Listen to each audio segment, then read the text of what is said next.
मिल्कीपुर में योगी ने रचा ऐसा चक्रव्यूह, अखिलेश की पहुंच से हो गया दूर। उपचुनाव में साबित हुए हिट मॉडल से चुनाव लड़ेंगे योगी। 65% मुस्लिम आबादी वाली कुंदरकी मॉडल पर होगी जीत की पूरी रणनीति। मिल्कीपुर चुनाव से पहले ही योगी ने उतारे 6 मंत्री। 100% जीत की योगी लिख रहे हैं कहानी। जी, अयोध्या जिले के मिल्कीपुर विधानसभा क्षेत्र में उपचुनाव दिल्ली विधानसभा चुनाव के साथ हो सकता है, ऐसी खबर सामने आ रही है। मिल्कीपुर उपचुनाव जीतने के लिए योगी सरकार और भारतीय जनता पार्टी ने तैयारियां शुरू कर दी हैं। सरकार और संगठन के स्तर पर सैद्धांतिक सहमति बनी है कि उपचुनाव जीतने के लिए कुंदरकी मॉडल अपनाया जाएगा।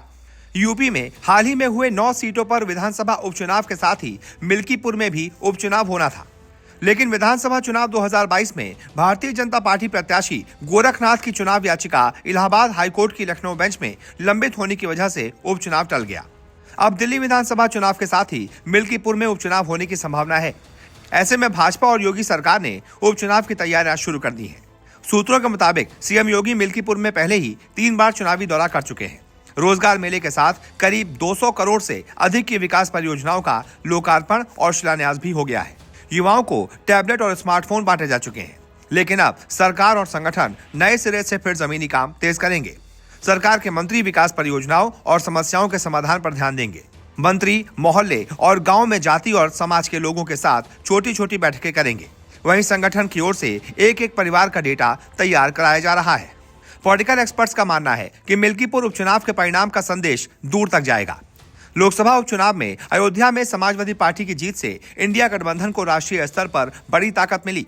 समाजवादी पार्टी अध्यक्ष अखिलेश यादव ने अयोध्या में सामान्य सीट पर दलित प्रत्याशी उतारा। सपा के अवधेश पासी चुनाव जीते तो अखिलेश यादव ने सड़क से संसद तक उन्हें बड़ा दलित चेहरा बना दिया। इतना ही नहीं, ये संदेश देने की कोशिश भी की कि भारतीय जनता पार्टी सरकार ने अयोध्या में श्री राम जन्मभूमि पर भव्य राम मंदिर का निर्माण कराया। इसका राजनीतिक फायदा भारतीय जनता पार्टी को अयोध्या में ही नहीं हुआ। मिल्कीपुर अयोध्या जिले की ही सीट है। ऐसे में योगी सरकार मिल्कीपुर उपचुनाव जीतकर प्रदेश और देश की जनता के बीच एक संदेश देगी। सीएम योगी ने मिल्कीपुर का जातीय समीकरण साधने के लिए जातिवार मंत्रियों की टीम वहां तैनात की है। कृषि मंत्री सूर्य प्रताप शाही अयोध्या जिले के प्रभारी मंत्री हैं, इसलिए उन्हें मिल्कीपुर में भी काम दिया गया है। योगी ने अपने करीबी जल शक्ति मंत्री स्वतंत्र देव सिंह को कुर्मी वोट बैंक को साधने के लिए वहां लगाया है, जबकि चुनाव प्रबंधन के अनुभवी सहकारिता मंत्री जेपीएस राठौर को जमीनी चुनाव प्रबंधन के साथ ठाकुर वोट बैंक के लिए लगाया गया है।